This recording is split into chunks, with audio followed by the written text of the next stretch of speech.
এই দারুণ একটা পাউডার, যেটা সত্যিই আমার মানে আমার মেকআপের প্রফেশনে আমার প্রিয় প্রোডাক্টসগুলোর মধ্যে এটা একটা, এবং যেটা আমার সত্যিই মন কেড়ে নিয়েছে। একদম মাইল্ড সোপারেলের পাউডার।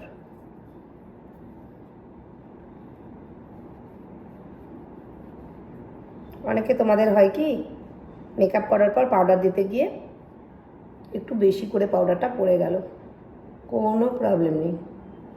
এই সোপারেলের পাউডার যদি তোমরা দাও, একটু বেশি পড়ে গেল, সেটা ম্যানেজ হয়ে যাবে।